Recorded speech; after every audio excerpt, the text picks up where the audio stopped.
Twoje miejsce docelowe jest właśnie tutaj. Typowy kierowca autobusu. Jesteś na miejscu. Zapraszam do oglądania. Jarosław Juszkiewicz.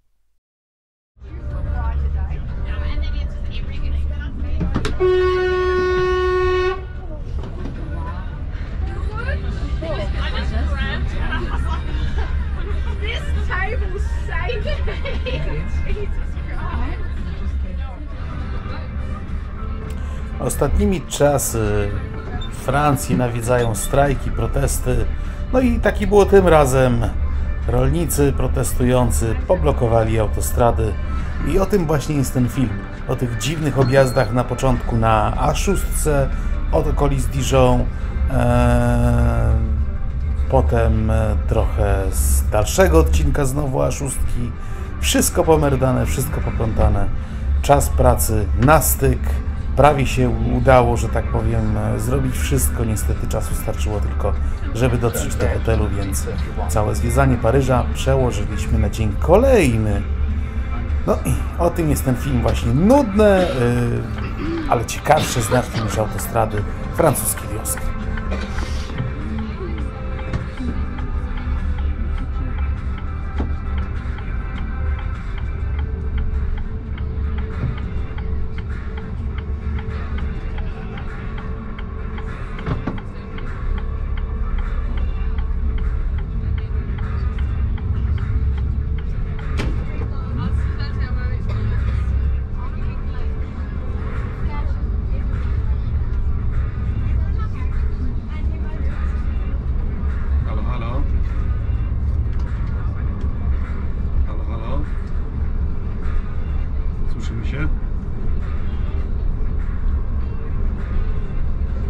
No ja pewnie jestem przed tobą, ale tu mówię, zjazd 6 zamknięty i wszystkich na krzaki kieruję.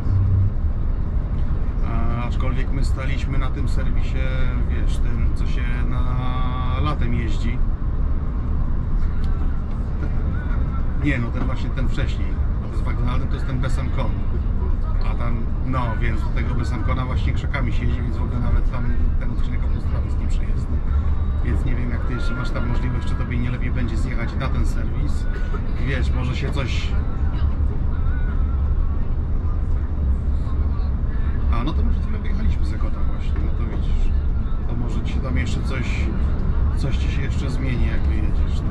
Więc zaraz jak wyjeżdżasz z Zakota, masz znak, że A36 fermę, obligatoire, tam 5-6 zjazd. No, 4 godziny. Tak, dokładnie tak, no właśnie. Ale myślałem, że wiesz, no wjeżdżam tak jak.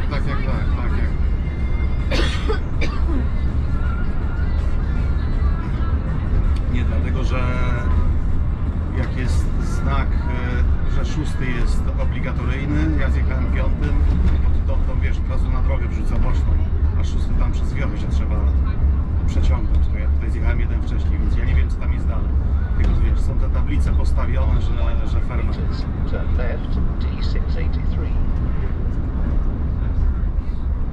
Może to jest, kurwa. A tam nie stoją jeszcze ci policjanci na parkingu? Bo stali. Albo stali na parkingu, wiesz, tam przy tym, można by było iść mógł zapytać, no ale to dopiero.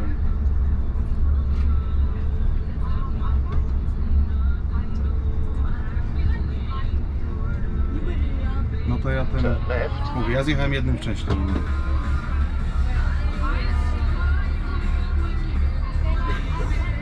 Ja jadę po znakach teraz, 683 na Besancon. No i zobaczymy. No.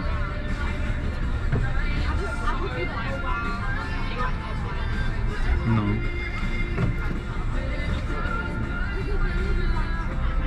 A ile tobie zostało postoju jeszcze? No.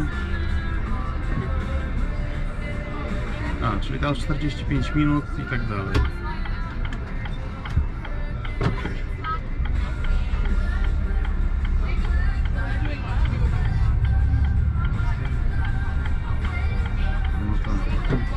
No ale może wiesz, ty tam jeszcze chwilę postoisz, to się to zmieni i już nie będzie i ty pojedziesz autostradą, mnie wyprzedzisz, jak ja będę tymi krzakami w ciągu.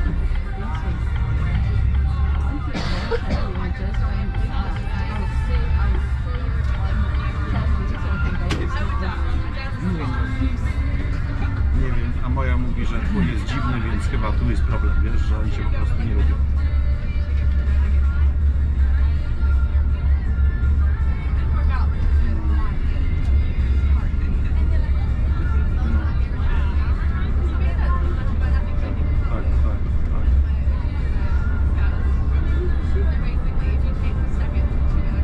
Przez 7 lat się spotkali tylko raz.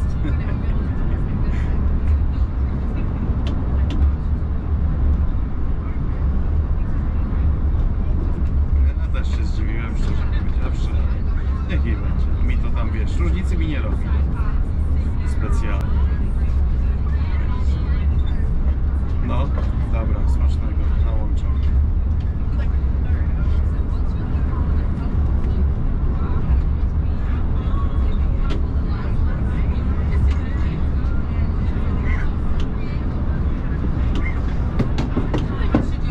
Plan B, there was a sign, 36, fermé, obligatory exit 6, so that's exit 6, and every truck is like going here. So we use B road, which literally like fucks up everything, so we'll see how it goes. Like enjoy the view, you know. The other coach, they just arrived at Airport. Oh yeah? So they're doing 45 there. Okay. Yeah, that's the story. So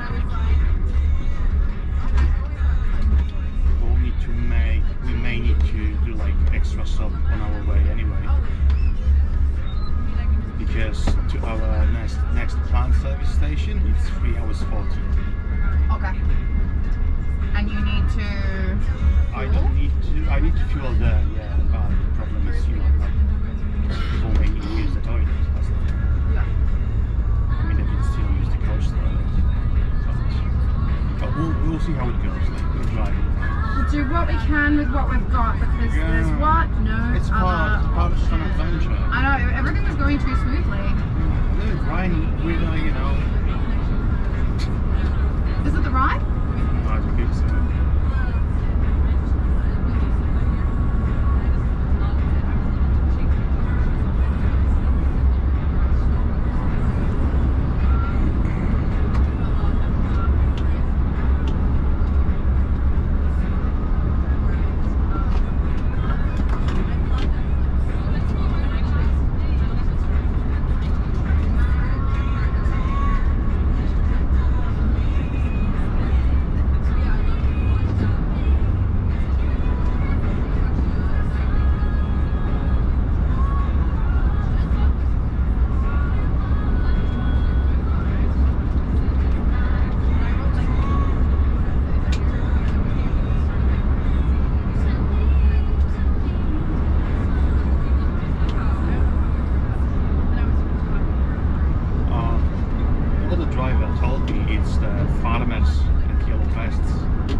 Farmers? Yeah. Protesting against something. Maybe doing, you know, the duck liver thing. Maybe.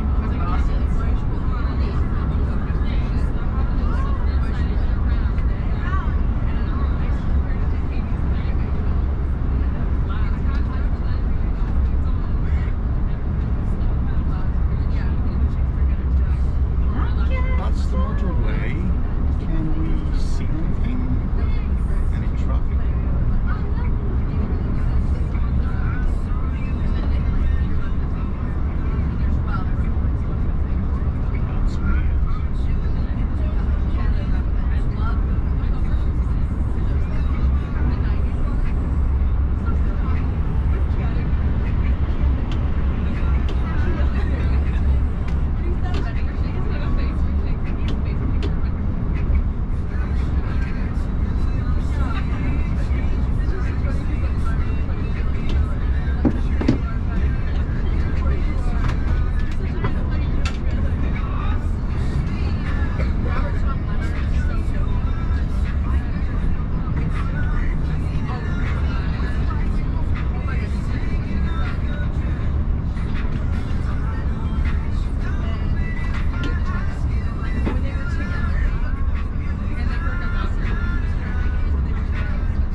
meters, turn left, D683.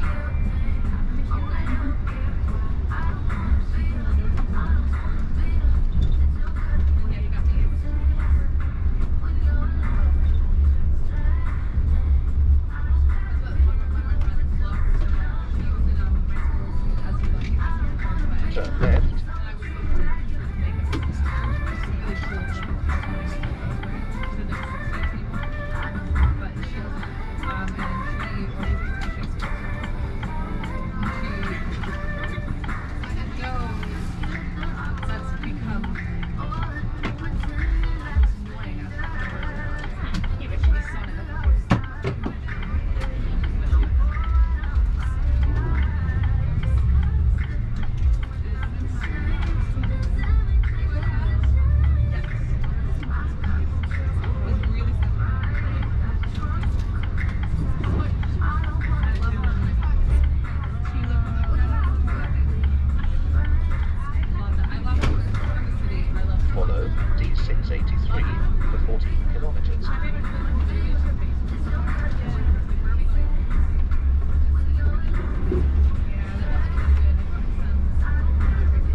Didn't like the plot.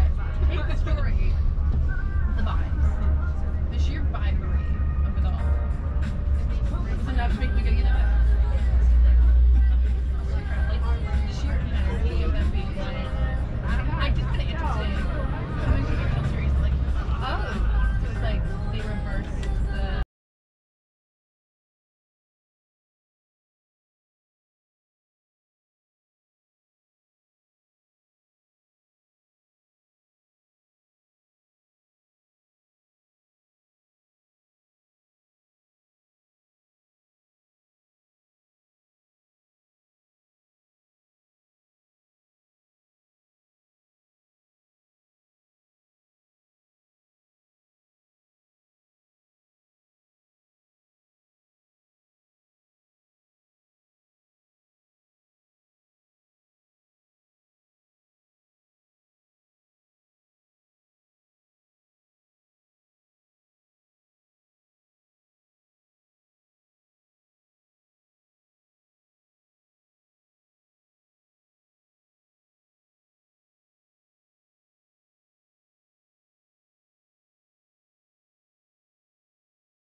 And they're like, nothing's wrong. I'm just due for a ride today. And then it's just everything.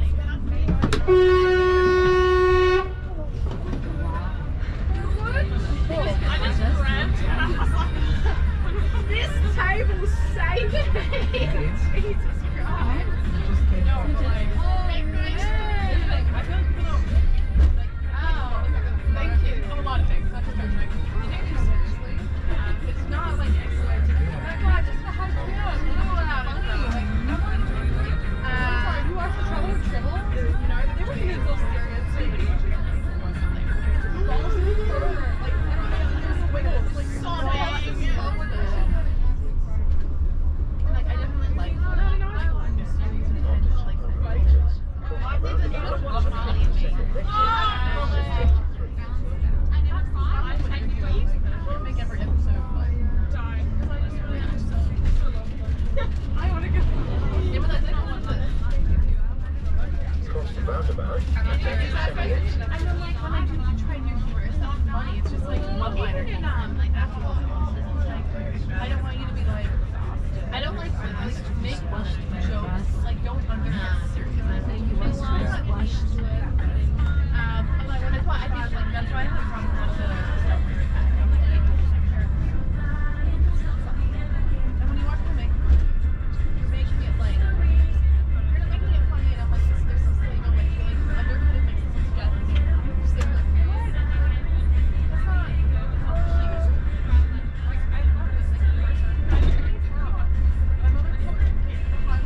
I really love it.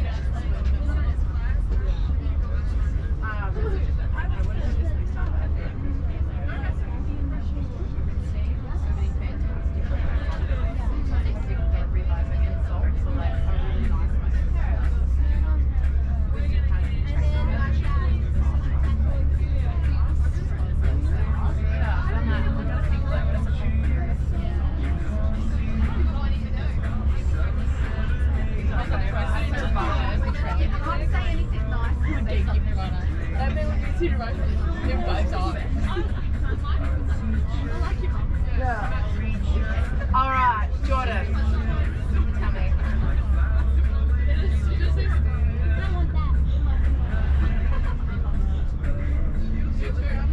What do you think? Everyone down the front, you've had a lot of time to think of something wise. I am coming down now.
fuck French drivers.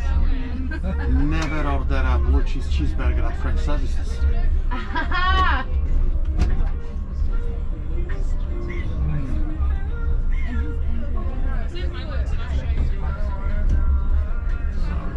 Not good at this.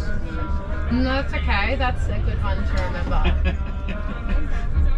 My life advice, you know.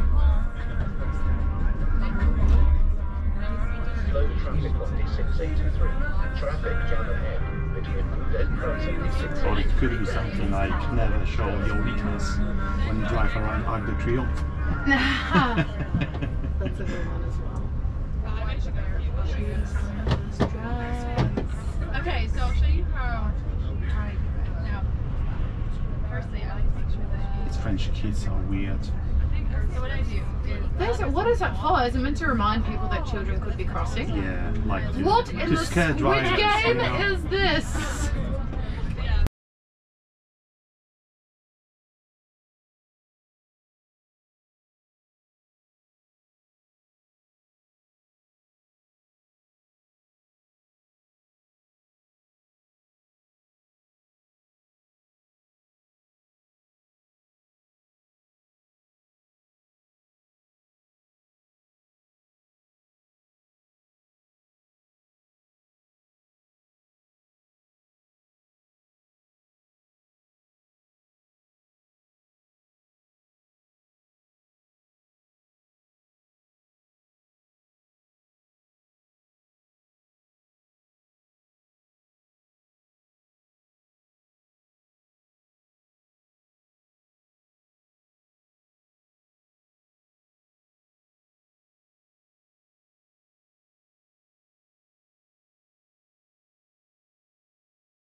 drive to Chateau. Chateau, I was yeah. just thinking, it's giving chateau.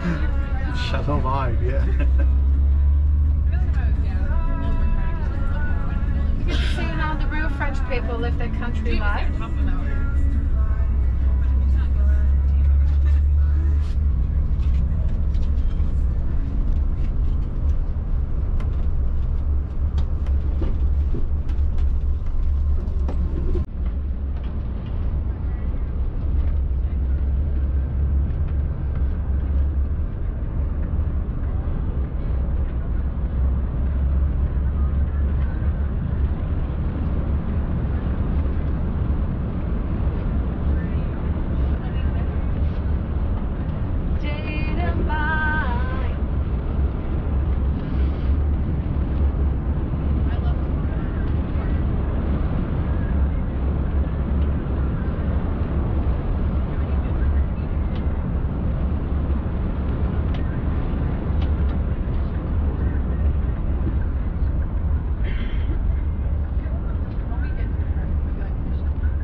Europe is in a goat crisis. I saw a goat. Yeah, not on the card game. No, I saw a live goat. But if I'll tell you, you won't believe me. There was a guy walking a goat. Well, how cute to wait for him, but I needed to be there and you needed to call I know. It'll be next one. Like, that's normal thing. That's what people do here, you know. They walk a goat.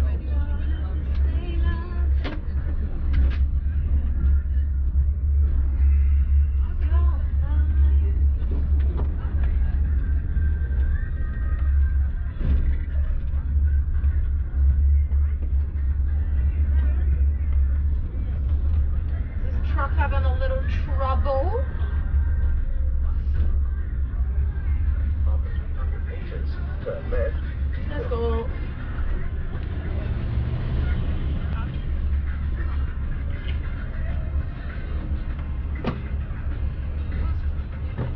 That's narrowish. Oof.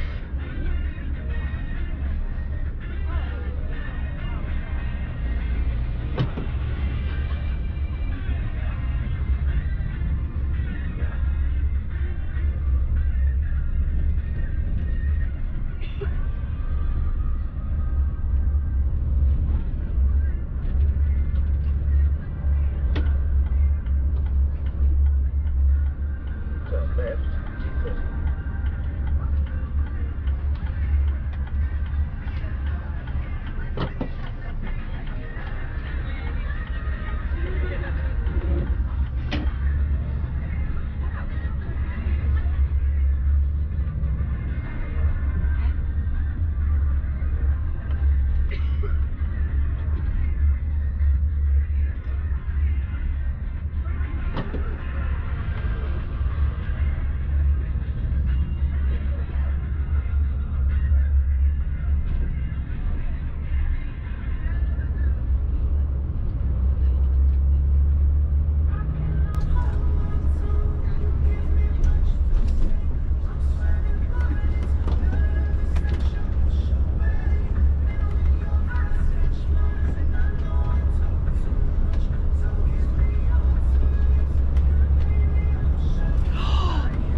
Goat.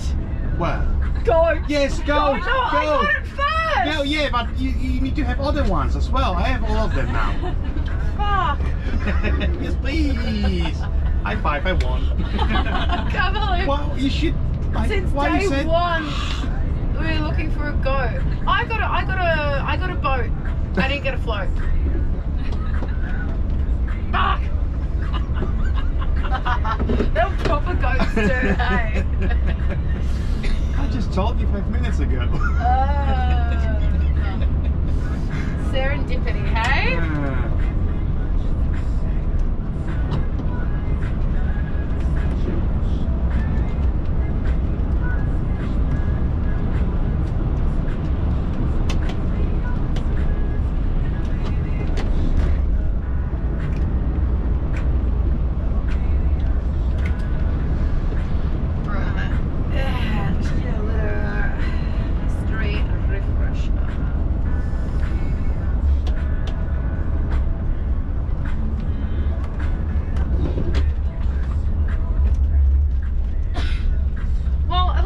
drive is much more beautiful than the highway. It's very nice. Best day ever. It's like driving to the chateau or when the highways close between like France. Oh, 2 dogs. Chickens! Oh my goodness. It's like I've never been on a farm before. The drive to Prague sometimes, or from Prague, it's like all these country roads. Just wider. Yeah. And better. That's like proper. It's nice in spring because all the sunflowers are out in the rapeseed. Yeah.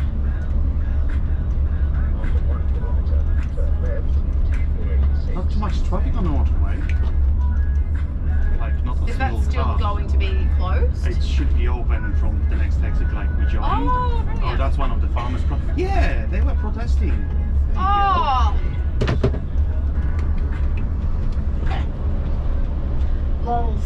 Hey, for anyone that wasn't listening to me before, this is not the usual drive. It's because they closed the road, hence why we're taking country roads of France. But how beautiful. We get to see the countryside, how people live. We saw a goat, which was really nice. We just saw a tractor go past because Pab was saying the road was closed and we were thinking, was it a, was there a crash? No, it was a protest. So I've kind of accidentally brought that into life by speaking about it. But our next 2 egg shifts will be free and we'll be back on the highway.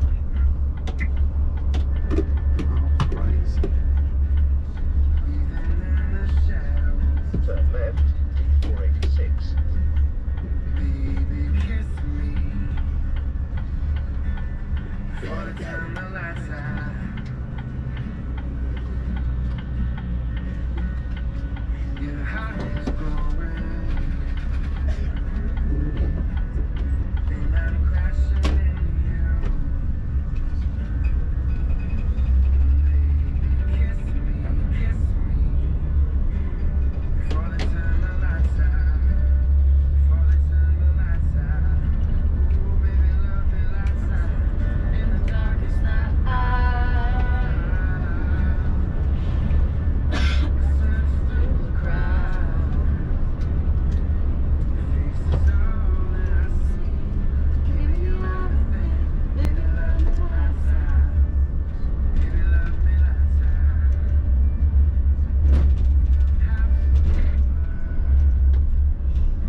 Francois Cochon.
Okay, farmers have set up roadblocks over a series of long-standing grievances, including low wages, burdensome regulations, fuel taxes, and EU environmental laws.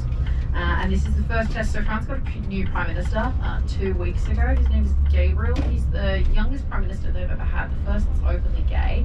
And that's because the President French, Emmanuel Macron, ran out the other Prime Minister. Okay, so this is like his first test. It's just burdensome to us. Okay, so we'll just keep rolling until we can get into another part, and then I can give you updated timings. Thank you so much. Oh, look, I'm here. Let's talk about French history. Fuckers just love protesting, don't they? Join me mentally in 500 BC. Okay? France at the time is known as Gaul, and there is a number of tribes known as the Gaulish people who are scattered throughout France. So even though they're all the same ethnicity, technically they really don't have much to do with each other. They just were kind of autonomous. However, being autonomous means that you're always going to be open to barbarian attacks, and they heard whisperings of a new empire being built down in the south, the Roman Empire. So for a couple of hundred years, they were kind of warring between each other, warring the barbarians, until there was a man by the name of Vercingetorix. So again, the fire names. Vercingetorix unites together the Gaulish people, saying we stand a better chance together than we do apart. Really important that he united, because Rome, they were coming for Gaul. Now, can anybody guess who's coming up from Gaul to take over France? My man JC. Okay, my man JC. Julius Caesar. He's busy creating this first triumvirate. Pompey's trying to stab it in the back, but he's like, I'm gonna get Gaul. So he marches up to Gaul. One of the first areas that he set up is an area known in France these days as Provence. It's known as Provence simply because it was a province of Rome. That's where it gets its name from. Now, Vercingetorix was a fearsome leader. He knew that he could not match the might of the Roman army. So this is when he introduced his scorched earth. Okay, this is we spoke about this in Rome. Scorched earth was basically he's going to take over all the towns in the south. He's going to pretty much bleed them dry of their supplies, set the fields alight, so that as the Roman armies made their way north, they pretty much had nothing to eat.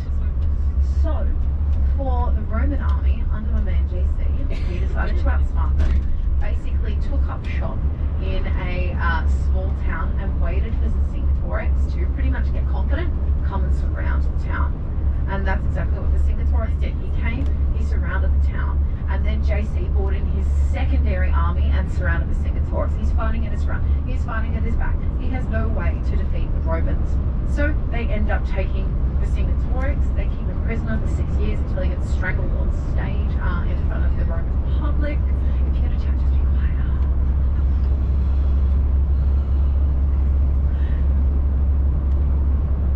Now I've lost my place.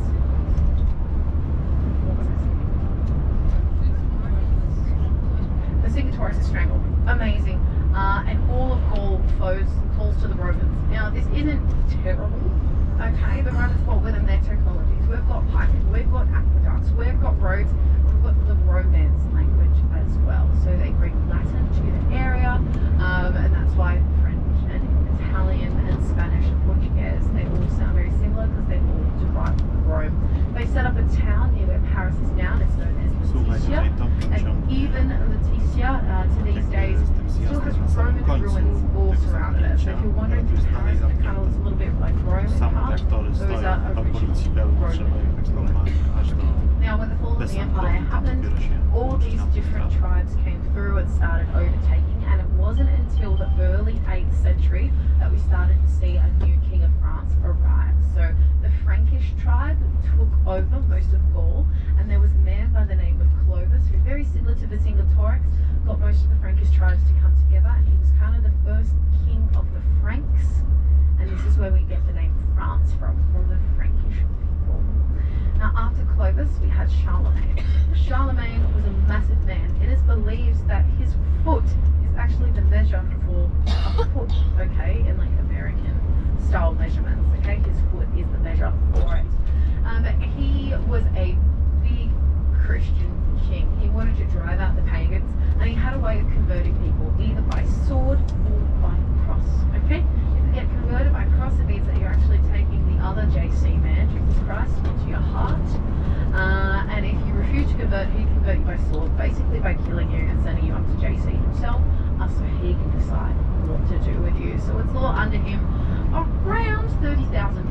died during these conversions. He also got in with the Pope, and he was the very first Holy Roman Emperor, okay? Again, the super Catholic European Union before the European Union existed. So he became emperor, he's kind of in charge of all the other Catholic countries. And he started building kind of what we see as Europe today. So he had, you know, the Frankfurt Dam, he had parts of Germany, you know, the Czech Republic, Austria, all kind of like that region. When he died, he gave it to his sons. He split the empire into 3, and then each of these sons would then go on to split the empire between sons. So all of the work that Charlemagne's done to bring everyone together, it's all separating again. Until we get to a guy by the name of Charles the Fair.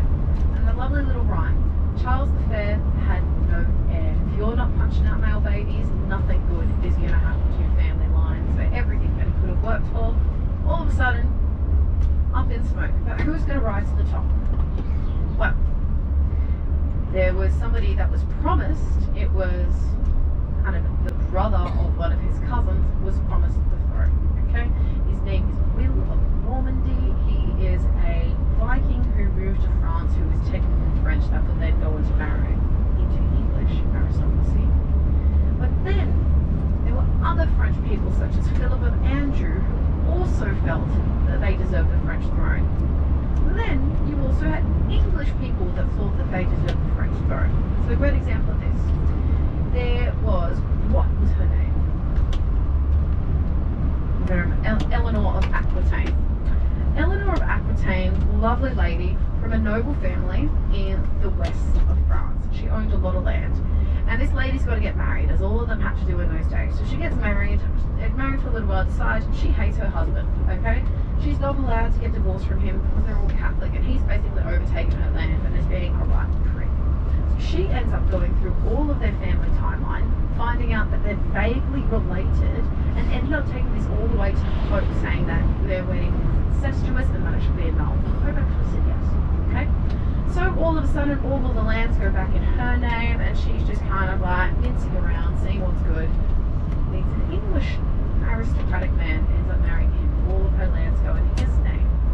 He's aristocratic, she's aristocratic, he owns a lot of land. He's starting to think now that he can be the King of France. And this will kick off something known as the 100 Years' War. 116 years worth of war, basically, but it doesn't sound as good. This was the war between the French and the English for the French crown. Okay, they were fighting over tons of other stuff too. They were fighting over control of Normandy, Calais, like where we took the ferry, because they wanted the lace making trade, they wanted the wool making trade, or wool growing, whatever they do, and they wanted control. So a ton of different battles occurred. This is where we start to see the introduction of new weapons. So the English longbow. Before that, there was just a crossbow. The longbow was able to travel twice as far, meaning that you could be further away from your targets and protect yourself. This is also where we got the up yours symbol from. So you know when you give 2 fingers and you just say like up yours to somebody? That comes from 100 Years' War. Basically, any time one of the French would capture the English, because the English were so good at killing people with their longbows, the French, no matter what, would take their first 2 fingers so that they wouldn't be able to pull a bow back. Okay? If any English managed to survive or to evade French capture, they would give them this symbol, up yours, basically saying, up yours, I still have my fingers, I can still kill you. Okay? The 100 Years' War is also where Joan of Arc occurred. So when I was young, I used to get Joan of Arc and Jonah and the whale mixed up, also mixed up a little bit with Pinocchio. So I thought Joan of Arc survived being in a whale's tummy. False. Historically, she is actually a real person. She is from a place called Arc. Her last name was Dark. And if you put an apostrophe between the D, it means of Arc. No, her last name is literally Dark. Okay. Now, she was a young little lass. French and the English go to war together, and she started getting these dreams which she believed were visions from God, showing how she could lead the French to victory against the English. She asked her father if she could take these, to the soldiers and to the king at the time himself, and her father actually agreed. So she went to the king, and he was just kind of so inspired. He was just like, you know what, whatever. She thinks she's hearing from God. Let's give her a bone. So they end up giving her her own platoon, her own small army, and she ends up winning one of the major battles as part of the 100 Years' War. People are going, this is God blessed. And she would dress as a man, ride on a white horse with gleaming silver armor into battle. This made the English nervous, but they had somebody to rally them and somebody to believe in. So you had the Burgundians, who make a delicious wine. Okay, they are French. They're from like kind of like Central West. The Burgundians decided that they could get more out of the war by joining with the English than with the French, and so they captured Joan of Arc for the English, sent her to England, where she was trialed for witchcraft and cross-dressing. Okay, and she was burnt at the stake.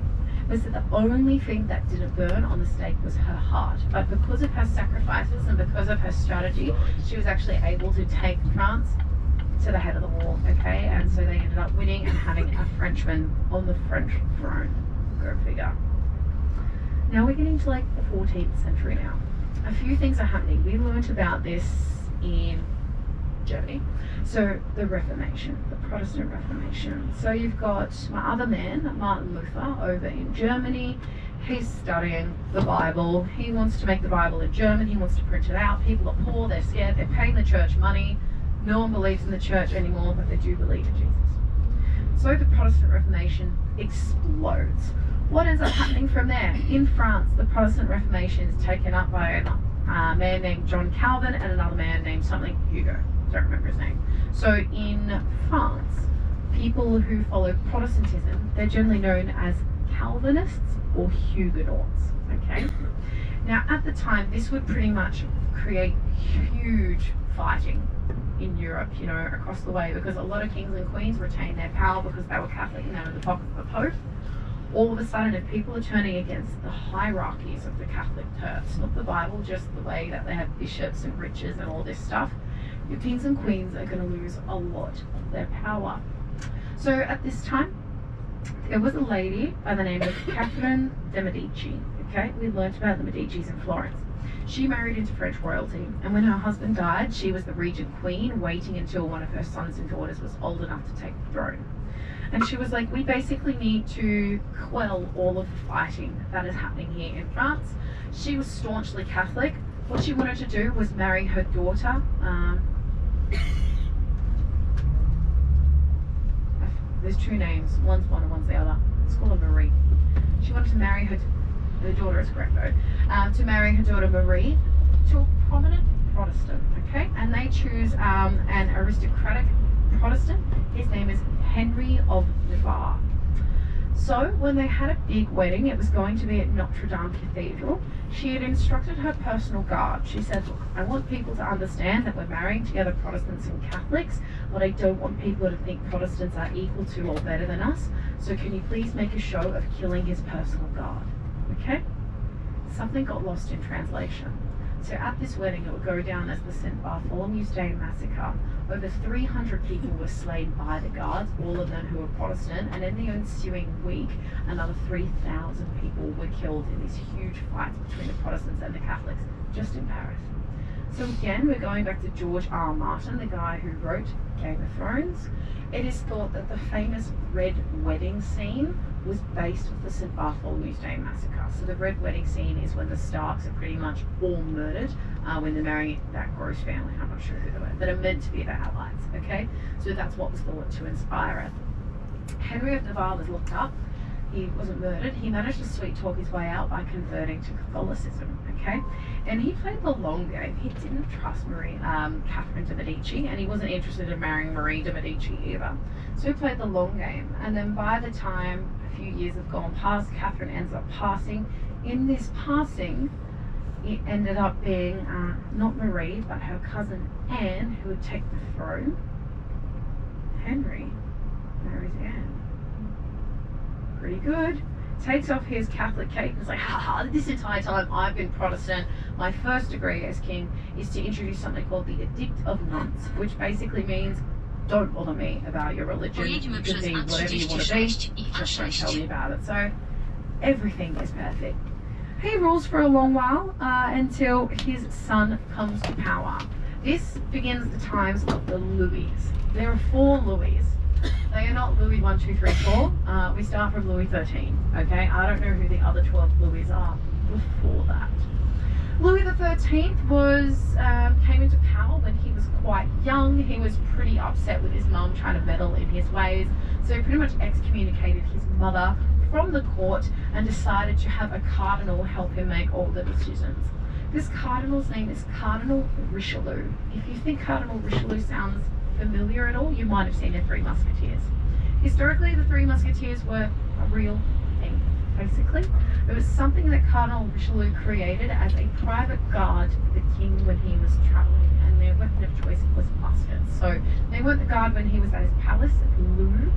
Okay, the Louvre used to be known as the Tuileries Palace. They weren't there with him, but anytime he went travelling elsewhere, they would be with him. So that's kind of his legacy, the Three Musketeers. Now, when he died, he had a very young son who would go on to take the throne. This is Louis XIV. Louis XIV was the longest reigning French monarch in history, believed to have reigned for 70 years because he came to the throne when he was only 5 years old, okay? He was a precocious child. It was very much kind of like Bieber fever, like thinking that he's just like the most important thing in the world. So much so that he dubbed himself the Sun King, okay? Wanting to make himself like a god. So one of these days, he was living at the Tuileries Palace. He went out, about 45 minutes out of Paris, and he's, visiting with friends and other nobility, and he falls in love with this house, and he was like, can you please DM me your architect, your gardener? I need to know who has made this. So he gets the Instagram of this gardener and of this architect, and he decides, you know what, I'm going to build a grand palace just for myself. Now, we learned before about Louis, he was sick of people meddling in his business. He thought they didn't think he could actually rule properly because he started so young. So his thinking was, if I move people out of Paris, I'm going to have less people meddling in my business. If you move people to a country town, all they do is meddle in business, okay? So it wasn't really smart thinking. What was smart thinking, he built the largest palace in the world. So this is the Palace of Versailles, okay? So he decided to move his entire court, all the people involved in royal life, from the Louvre, the Tuileries Palace, to the Palace of Versailles. Now this is, we're just opening up another tab. It's interesting to think. Back in Roman times, like they were pretty advanced, they had plumbing, everything like that. When the Palace of Versailles was originally built, there were no bathrooms included. There were places you could take a bath, but there was no toilets per se, even though real plumbing existed. So for the women, you would still have bedpans and you would chuck them out the window, okay? Or get your servants to chuck them out the window. For the men, bedpans in the garden, or they had the pissing wall, okay? It wasn't like a modern day trough or anything. It was just a wallpapered wall in one of the rooms where you would piss. So you can imagine the scene. So something has happened from the end of the Roman Empire through the Dark Ages to now that they've just kind of lost this technology or this understanding of common hygiene practice, okay? This common hygiene practice was a rough thing as well during the time of Louis XIV. He was the one who not only helped popularise haute couture, so helping people be focused on what they wear rather than what they have to say. He also wore a different perfume every single day, okay? He demanded it. It was a signal of being rich, so you need a ton of kilos of flowers just to produce a very small amount of essence, pure oil.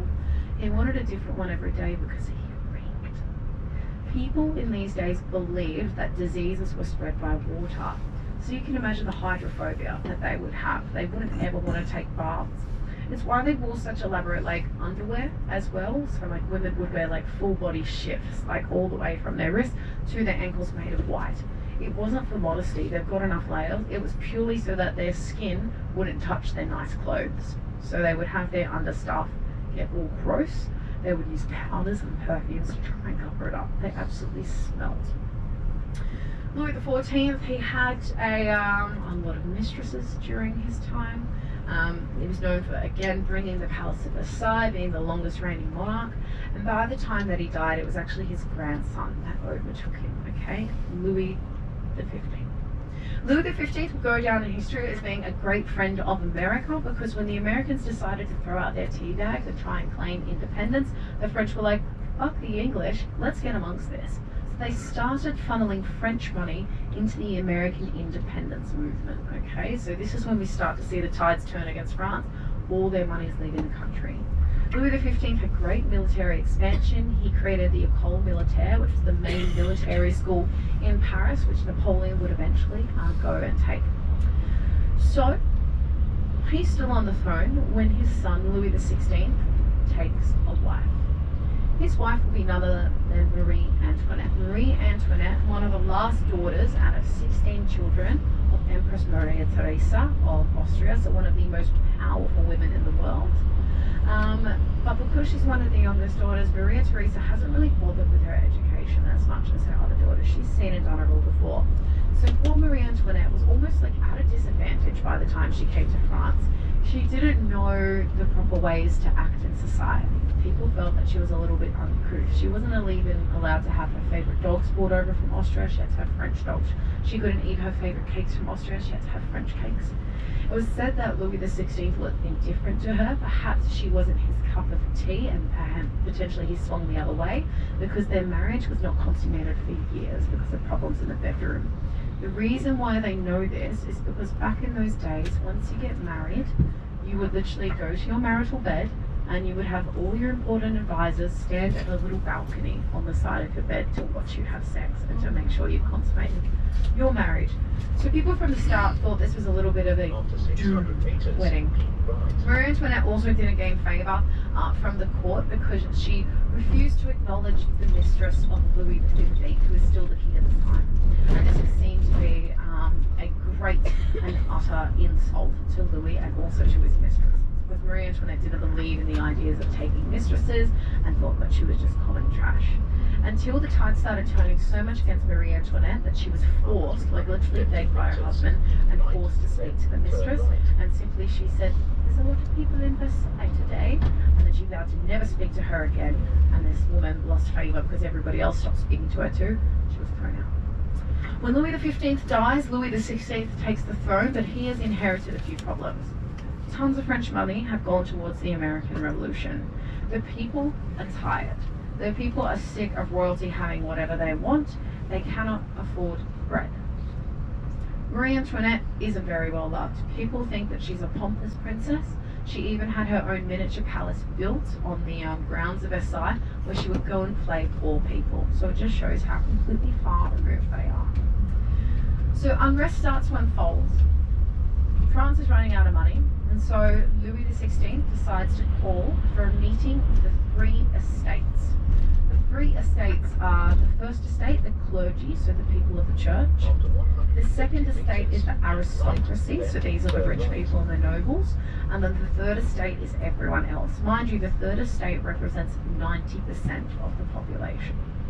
And he wanted to call them to Versailles to come to an agreement on what to do about the French financial situation with the idea of raising taxes. Taxes were going to be raised just for the third estate. The people who don't have the money and don't benefit from anything are going to have to pay more. Now, what ended up happening was when they were all coming together at Versailles, the first and the second estate, the clergy and the nobility, actually locked the third estate out of discussions, okay?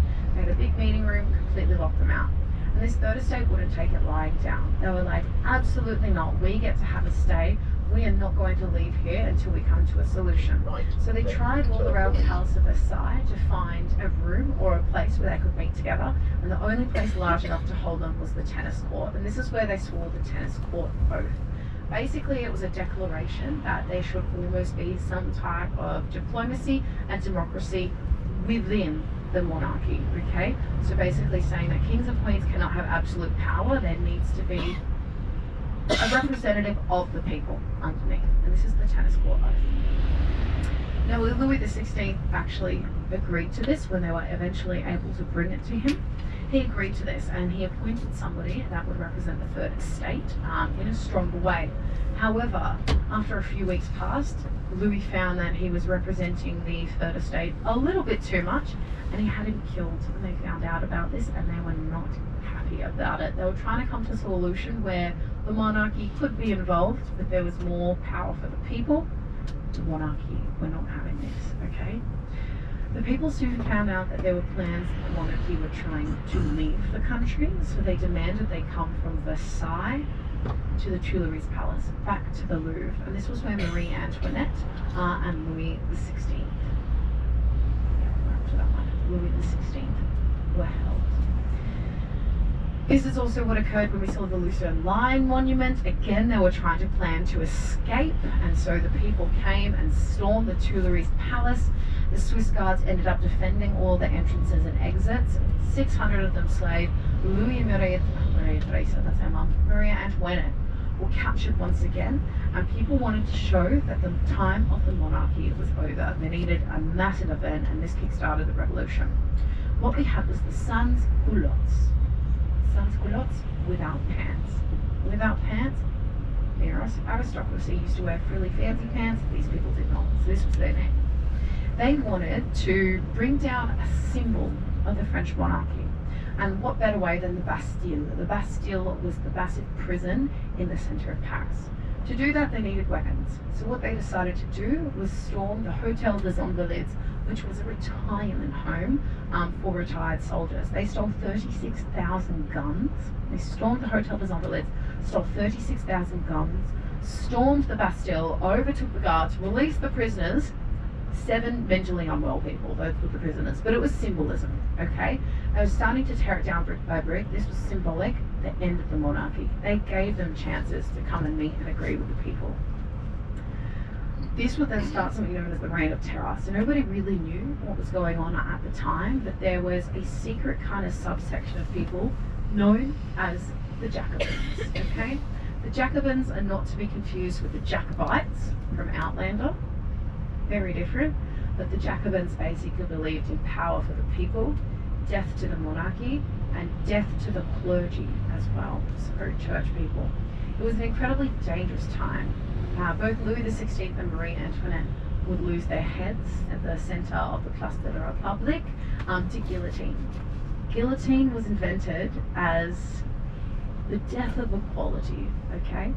Prior to this, you could be shot or you could have your head put over an anvil and an axe come down, but sometimes it wouldn't go all the way through the neck and sever it. Okay. But Joseph Guillotine or Guillotine created the guillotine.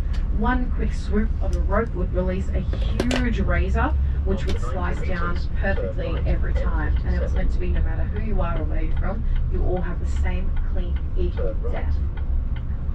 Not for Louis and Marie Antoinette though. They were so hated by the people, they were doomed to die facing up.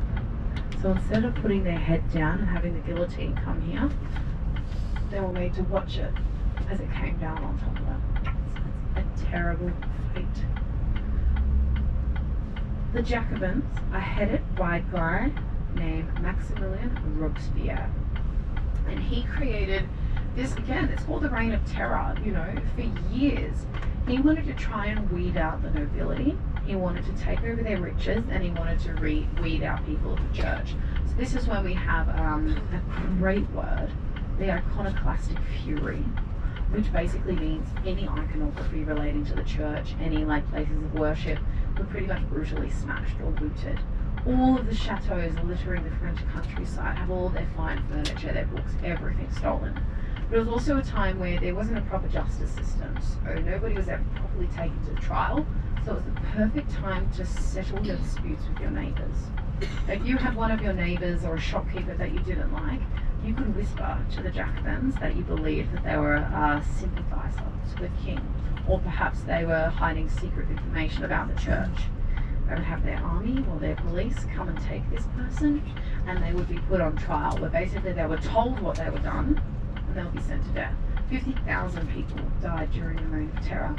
However, this time would come when the people would get sick of Maximilien Robespierre, and he too would lose his head to the very guillotines that he ordered to be created. So after all of this craziness, they needed a hero, and that's where he introduced Napoleon. Somebody hasn't fallen asleep, so I'll leave that for part 2. I'll just see where we are and how long we need to go.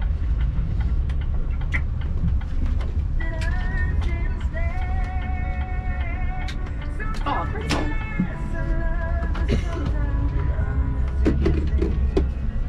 Okay, how are you going, Dad? Going. Going is all that matters. We'll see how's the waterway. Maybe it's open. Or it should be open.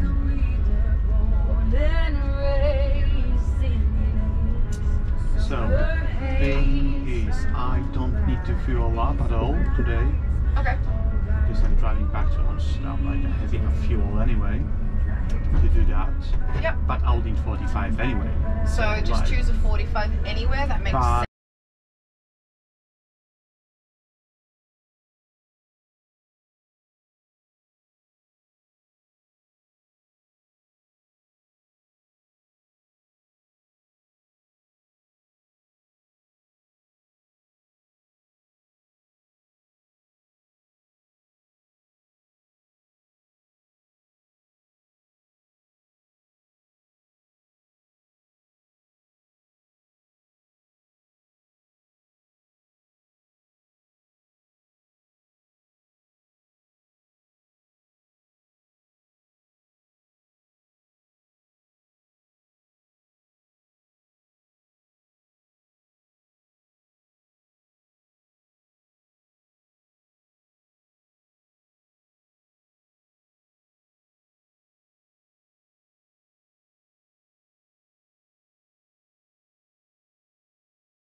Sorry.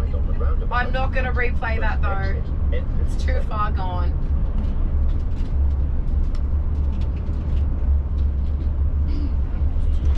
Well, it does say Mulhouse closed, so maybe it's open. Go right on the roundabout and take the first exit.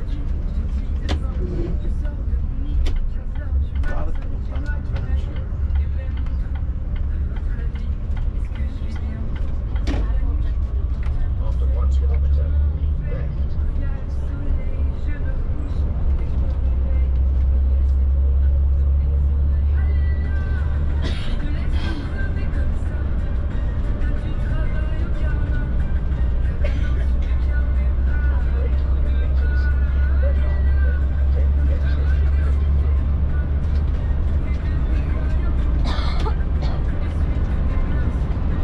Alright.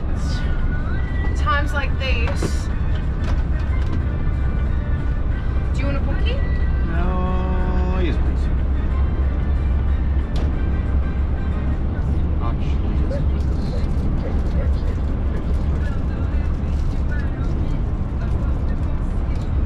Thank you, merci, grazie, dankeschön. 600 meters, take the exit 53, A46. Go left on the roundabout and take the third exit. Take the exit 53, go left on the roundabout and take the third exit.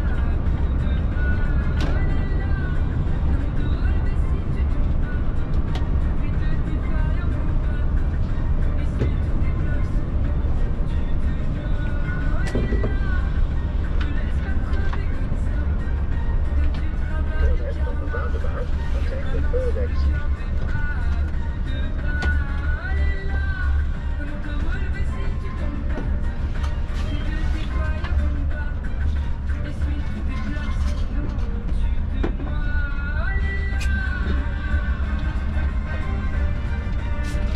Take the exit.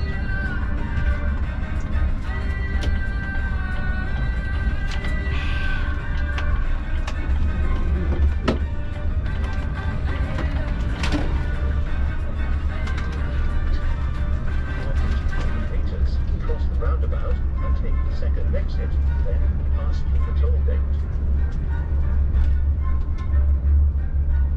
Cross the roundabout and take the second exit, then pass through the toll gate.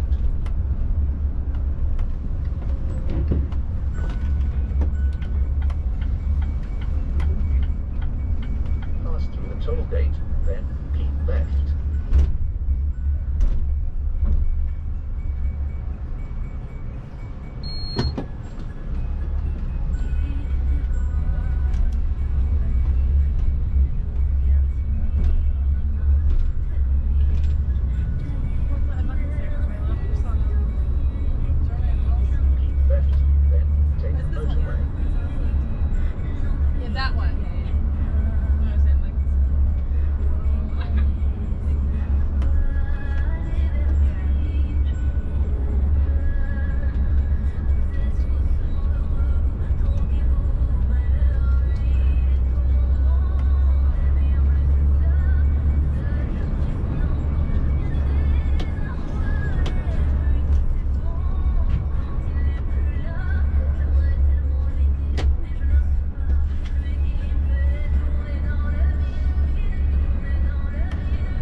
1 hour later.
driver, I'm not sure who it is, to come and do a shuttle for our group back and forth from Montparnasse.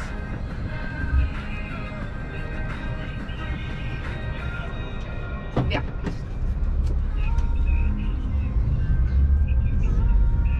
Yeah.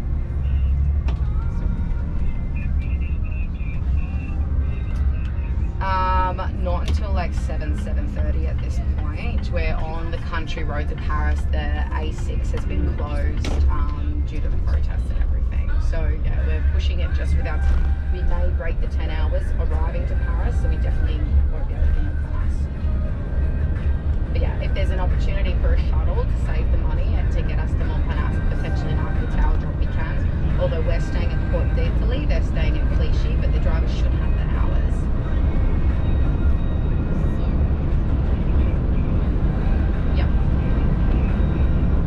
I will just note, Rasto Fabulous is currently on an HZ. He's about an hour behind us. I know he's a driver, he might be able to do the shuttle for his own group, but he's going to be in the same situation as us in case they have more transport.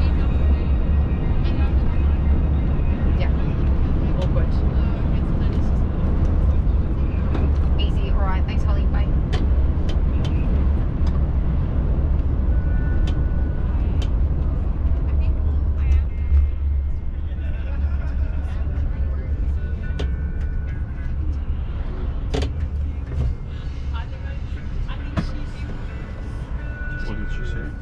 She's going to have a chat to transport. Hannah Carmichael, who's running the other trip, her driver is not coming to Moulin Rouge and he's not doing a pickup either. And they're dropping them at 7, so they should have time. Oh, so he's like available. It's not like he needs you. Oh, well, that would help. After 90 metres, cross the roundabout and take the third exit, D944. That's crazy.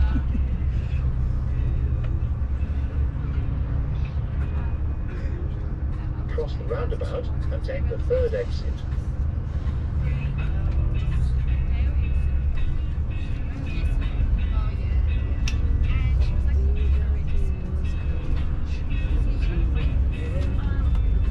I mean, that's brilliant.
It means that you're leaving and somebody's done a joke by putting it upside down. Yeah, but the first one was upside down as well.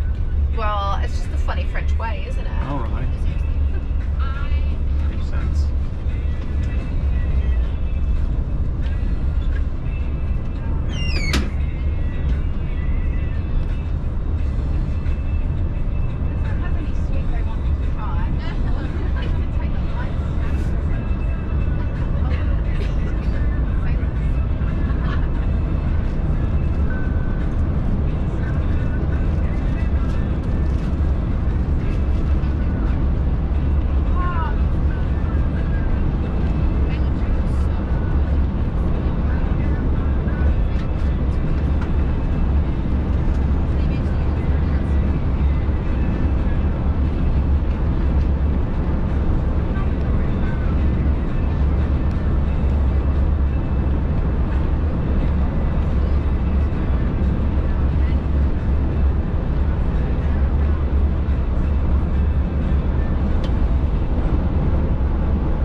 Would you rather have the ability to tell when anyone is lying, but only be able to tell the truth yourself? Or have the ability to be an expert liar, but not be able to tell when people are telling the truth? First one. No, I don't want to know something.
Philosophize about that.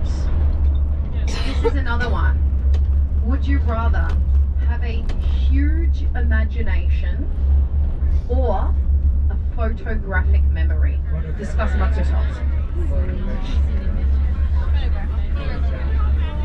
I can imagine a lot of activities. I put in so many arguments. I want a huge imagination. Photographs memory. I feel like if you already have a big I feel like we were here this day at this time. We were wearing this shirt. I'm more trying to imagine things. Imagine that it's missing yourself in your phone and it's doing it. And it's photographing each other. Yeah, when I'm having a time for that. Big imagination. Stares definitely. Yes. So hands up for huge imagination. Brilliant. Why did you choose huge imagination, Sonica? I won't make it.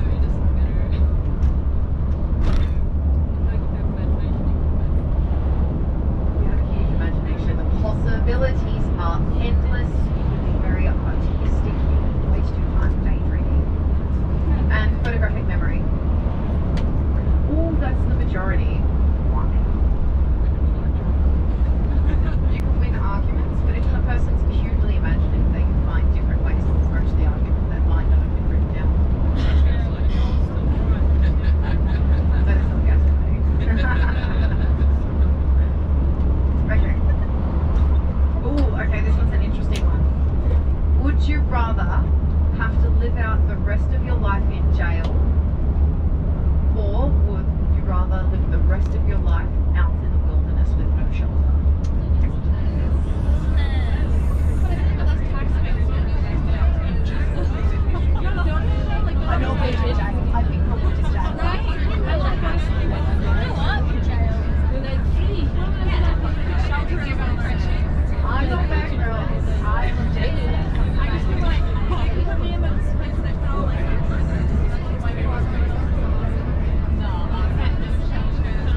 able to open yourselves up to understand. Hello.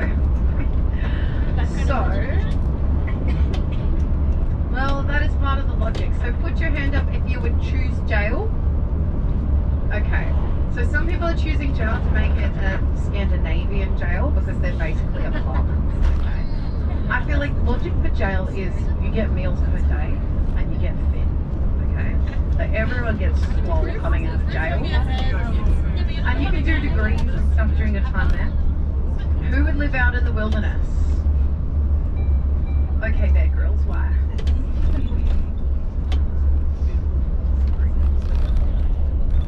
Just doesn't want to be in jail. That's, yeah. Have you ever hunted and killed something for yourself? You fish? Do you know how to identify berries? Don't eat berries. Where are you going to get nutrients from? Fish, just fish. It'd be interesting to see if somebody could survive in the wild. Okay. Question, oh, they're not question numbers. Another would you rather.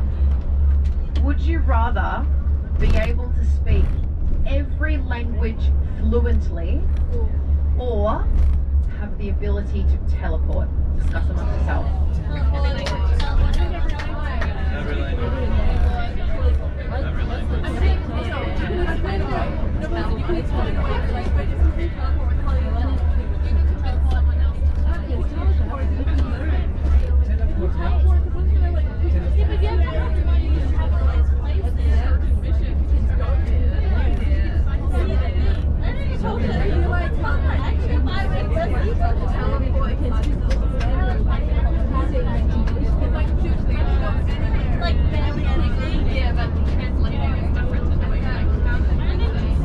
Hands up who wants to learn and know every single language in the world.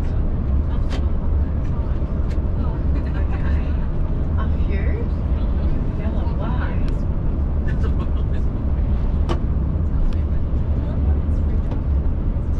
Think about all the people you could talk to and the literature you could consume.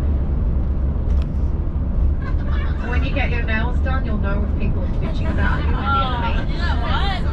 Yeah? Do you know what though? That would open your mind. There's like studies that show every time you learn a new language, you actually change your worldview. So people that speak and think in different languages have a completely different worldview from your own. Well, okay, Raman's saying that if you teleport, you've got an actual different worldview, but it depends what type of traveller or tourist you are, because you could just go do a boat cruise down Paris and eat a croissant and call that culture.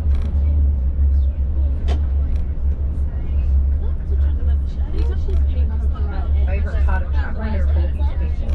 Who would choose teleportation? Amazing. I liked Maddie's way of explaining it. So my logic is I don't have to use learning every single language, but if I teleport, I can go anywhere I want anytime, and I can learn the culture. And then Kaylee also put it really well. She was like, well, I can't learn to teleport, but I can learn languages. So that's very fair and very valid. What else we got? Ooh, okay, this one. Would you rather live in a future where people took everything too seriously, or a future where people don't take anything seriously? Discuss amongst yourselves. Would you rather live in a future where people take everything too seriously, or live in a future where people don't take anything seriously?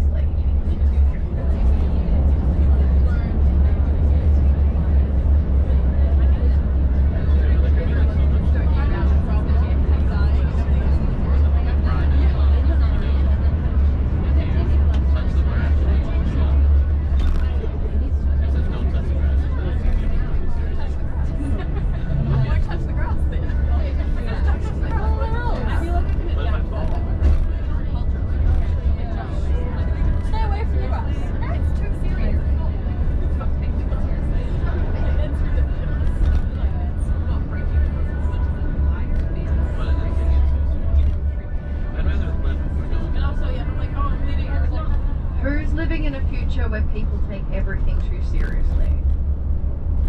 Okay, amazing. Why? Do you want to speak? Let me speak for you.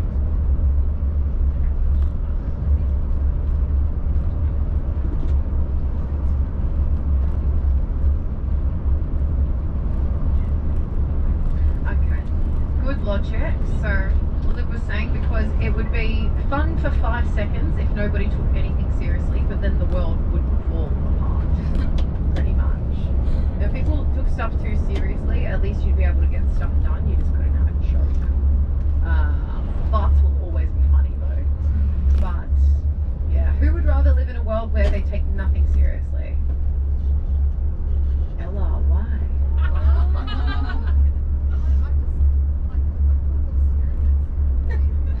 Couldn't be serious all day, every day. Well, no, the point is you can try to be serious. No one will take you seriously though. Imagine telling somebody you love them for the first time and they laugh at you. That's awful. Oh, okay, sob story. I'm just not going to take that seriously. Ugh, and this one's a silly one. Do a silly one. Would you rather be kicked in the shin every single morning that you wake up, or have a small little rock in your shoe for the rest of your life?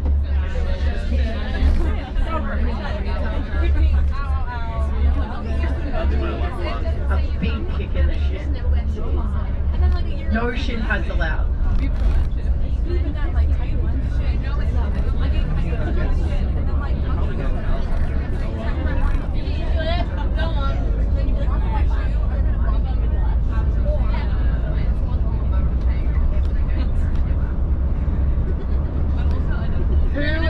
Getting kicked in the shin. Okay, a majority of the people. Let's go, Damo. Why are you getting kicked in the shin?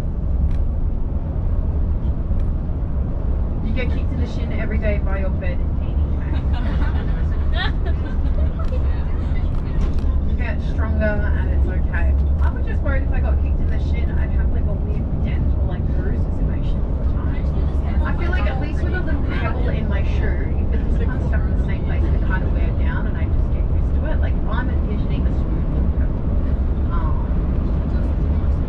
Yeah. I mean, it's my vision. It's my huge imagination. Does anybody have any good would you rathers that you love? What is it? This one's a dirty one.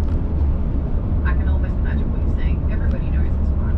Everybody knows it stinks. So, would you rather have sex with a goat and no one finds out about it, or never have sex with a goat but everybody thinks you had sex with a goat?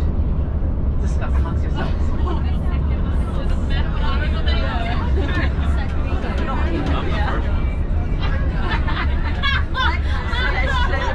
No. That's like, hey, action, man.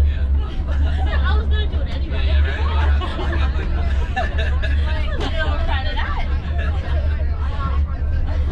You better put your hand up the first one. That's It's a win-win. so wait, really is right. I'd rather not. I'd rather file that than have to file my. Because why would people think that? Who's doing the ghost? Hands up. Get your hands up. Manny, why?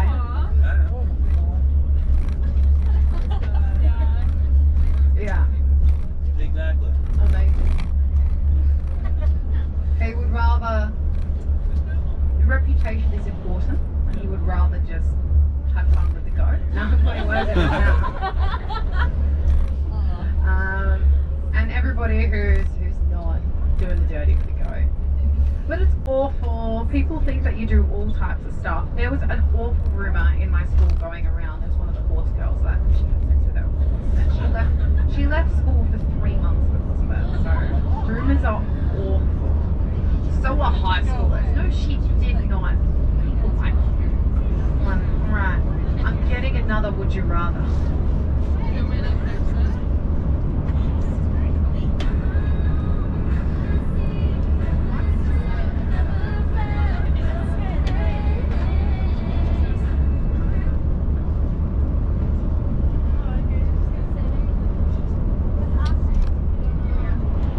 Would you rather watch your parents have sex every day or for the rest of your life, or join in with them once?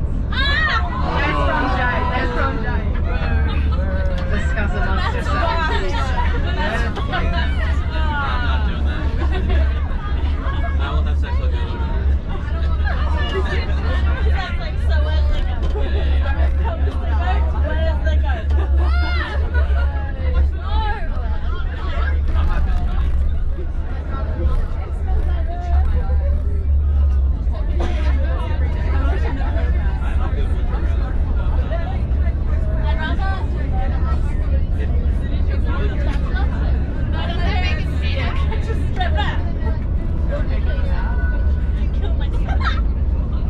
Hands up who's watching.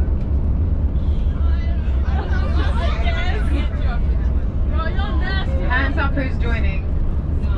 It's tough. I know some of you have chosen death. No, the reason for watching, well, how wonderful that your parents are still in love. I'm like, whatever. At the end of the day, like, porn is everywhere. You just get desensitized to it. You're just kind of like, right, like, we finished breakfast. Like, are we going? Like, what place to go? Oh, you got one? Ooh, okay. Would you rather double your lifespan, so you live twice as long as you naturally would have, or win the lotto and you live one lifetime?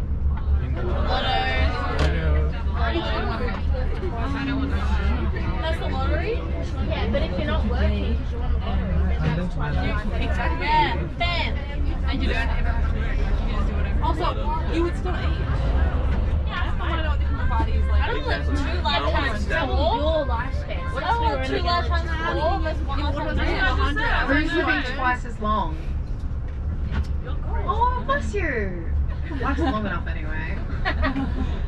Who's winning the lotto? Yes.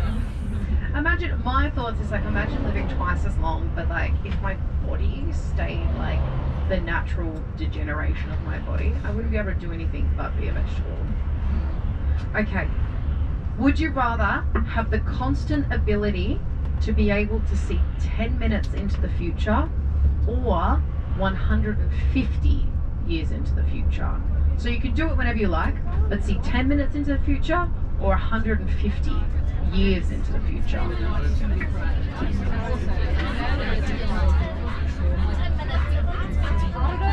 Why is 150 years better than it doesn't matter? 10 minutes could be situations like moments ago, but it also like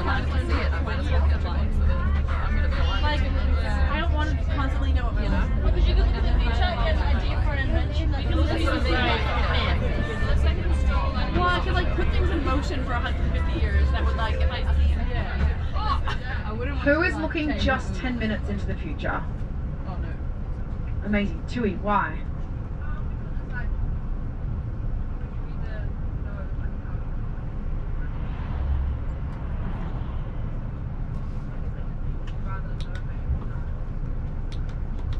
So it's like, would you rather know how you're going to die or when you're going to die, kind of thing. Well, yeah. Some people say 10 minutes isn't a lot of time to change anything. I don't know. If you want to ask somebody out and you're scared of rejection, I think that is more than enough time to see what's going to happen. Or the Melbourne Cup race goes for a very short amount of time. You can see that. Who wants to look 150 years in the future? Amazing. Nick, why? Yep. So just because you get to, he knows he's probably going to live for the next 10 minutes, but you get to see in 150 years what the world is like at that point. When here's something sad, I actually don't think we'll have a world in 150 years at this point. Right? So, fuck bitches, get money, am I right? Hello guys, my name is Raman, nice to meet everyone. So would you rather walk around every day in wet socks or have the feeling or the urge of shitting every day but not always having to do it? No, you just always, every day you feel like shitting. Are my feet wrinkly? That's so much. Are my feet? Think about I don't want to sore feet. Who's having wet socks? Oh, why? Yeah. No. One reason why is who wants to feel like they need to shit all the time? You would go about everything with a sense of urgency though. That's really good. Who wouldn't mind needing to take a dump every now and again? No. Matter why?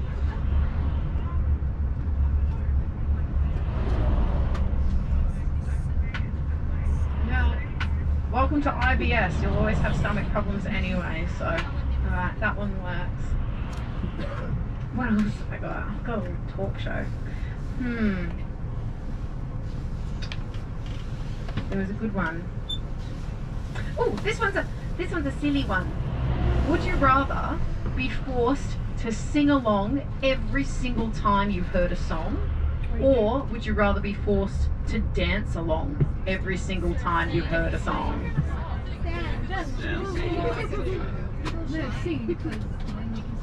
Who's singing? God, how annoying. Why are we singing? Dancing would be more embarrassing. Imagine how fit you'd be if you danced along to every song. Like,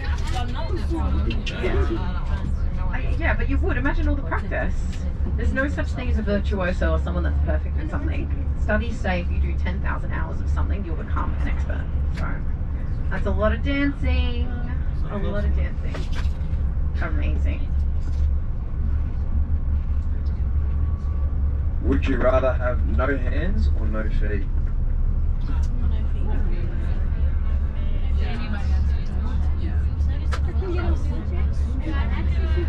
Who would rather not have hands? We have a general consensus. We have a new pope. Okay, none of us want to lose our hands. But why are we losing our feet? Because you can get fake feet. You can get a wheelchair and get on the plane first. Excellent. Excellent. I love this line of thinking.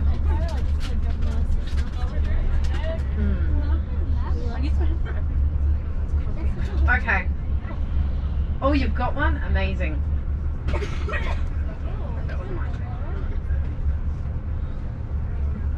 G'day guys, my name's Owen. If you were sitting in the middle of your mum and your dad, are you going forward 1 inch or back 1 inch? Naked.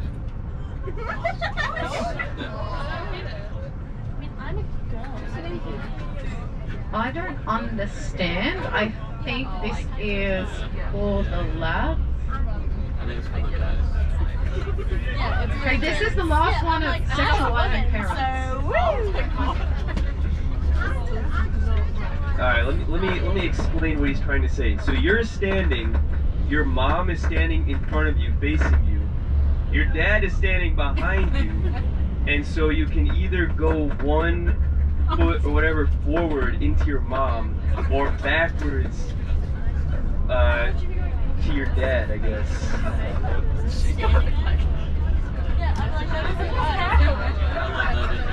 Ladies, I think the choice is easy. Men, you'll have to live with whether they are. Yeah, no more sex with parents or animals. I know I started that, but none of that. Would you rather never be able to experience a romantic relationship again, or never be able to experience a platonic relationship again? Romantic. Discuss, this is a good one.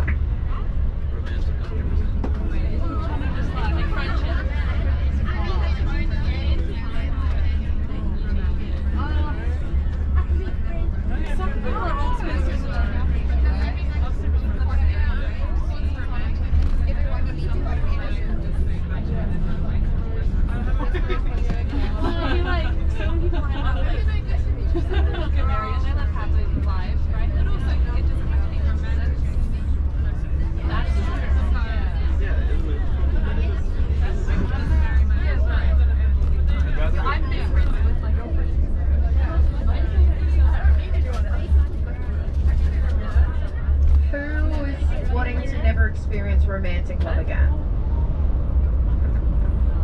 Okay, quite a few. Obviously the bros don't love their bros that much.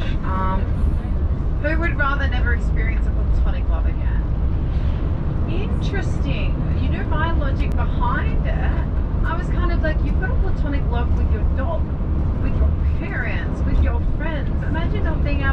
dog and just being like, oh, that's cute. Just like walking along. So sad.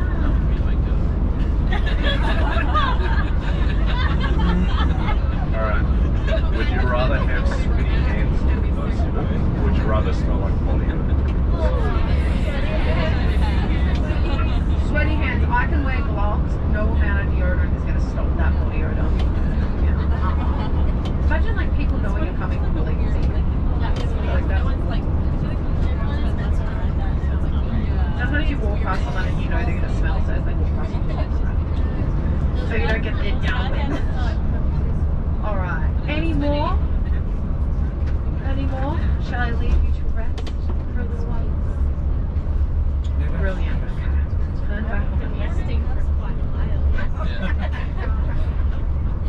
Does anybody have a movie downloaded on their iPhone?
Got it one time.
ticket, he said no. Yeah. So I just have to go and drop everybody at dinner, and then I've got to run to the metro station to buy tickets.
I usually do it in 10 minutes at Montparnasse. What if you would like make a short stop on our way?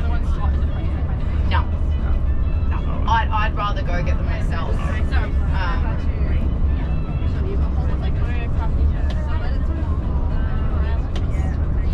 Yeah, I'd rather go get them myself. You watching my video? I could just tell by the sound. I was like, ah.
Your phone's not connected. Does mine even connect? If I like pull my nose and you look really close, Mine's gonna connect. I love it. It's me. Oh, yeah. Too old.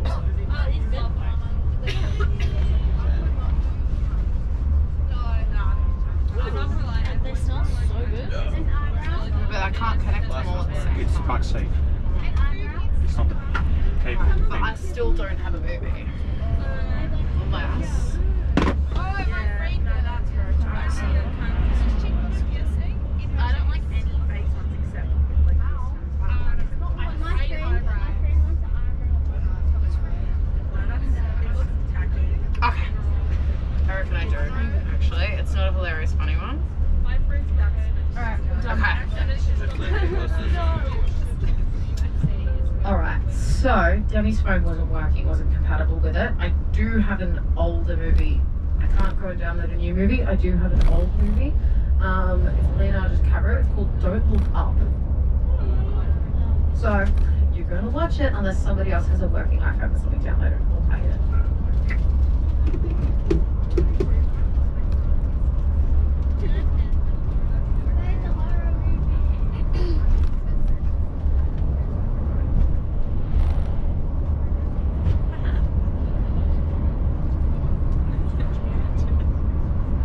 Oh, you're joking!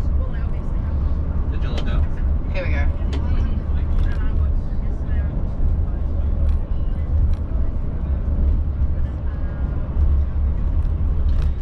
Okay, hopefully the battery holds out, and then I'll need to use it to call Paris accommodation. Actually, I can probably message them.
The comet DBS, right?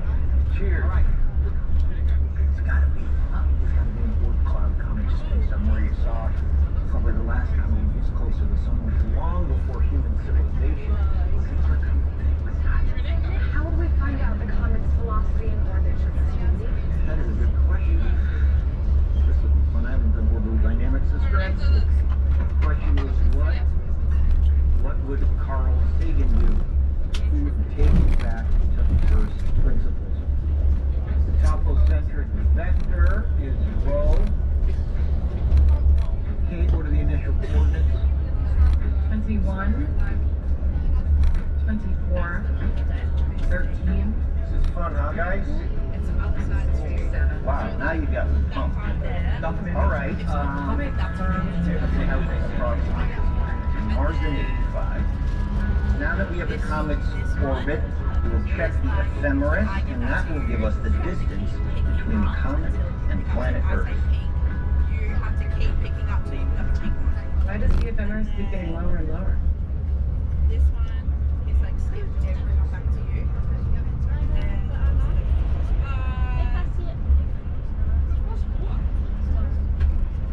There's just some random ones, but we'll tell you those. That's amazing.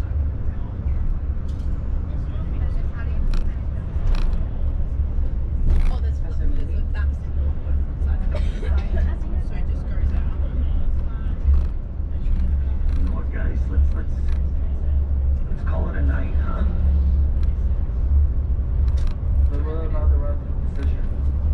I can't figure this one out. No, not tonight, guys. Sorry. Soon.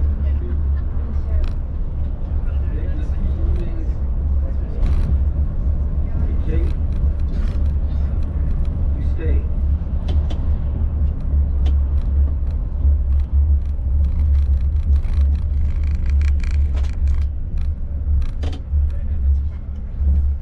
Dr. Calder, Michigan State professor and grad student. Dr. Calder, you just pulled me out of a meeting where I had to tell my team we lost $8 billion in funding. I am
Incredible War. I've got Kate as well. Here's the phone. No. I think it's pick up 7 it's like card to you. Xanax. I only take a quarter, otherwise I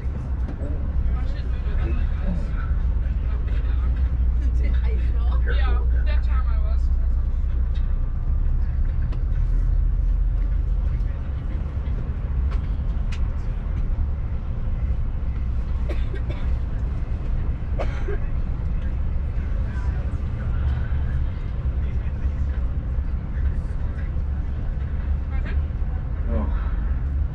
I'm very sorry. I have to be in Okinawa by 2 o'clock tomorrow.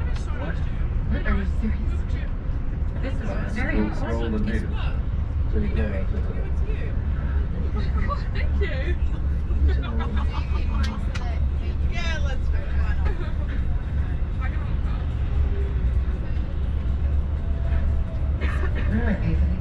It's free. Really? Yes, it's the White House.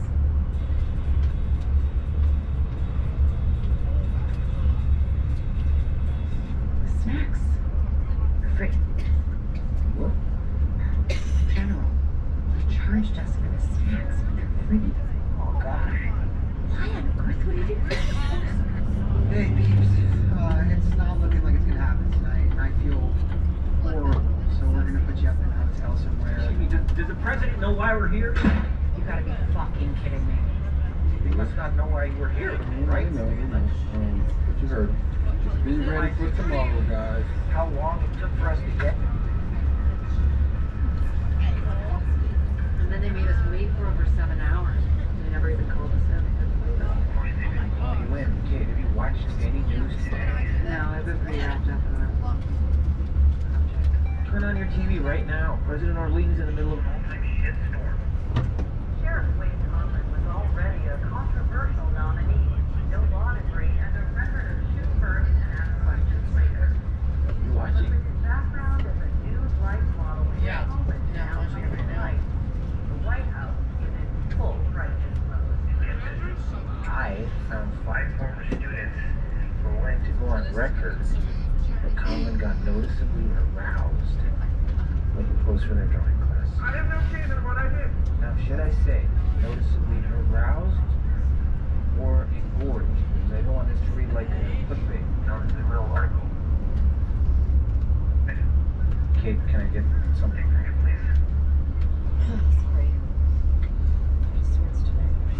Can we just have this conversation? Because I feel like we're skirting around this whole thing. Do you have an issue with my mom? Is that what this is all about? Because Can't tell me what's going on. it's just protocol.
260 miles west off the coast of Chile. And then what happens? Like a tidal wave?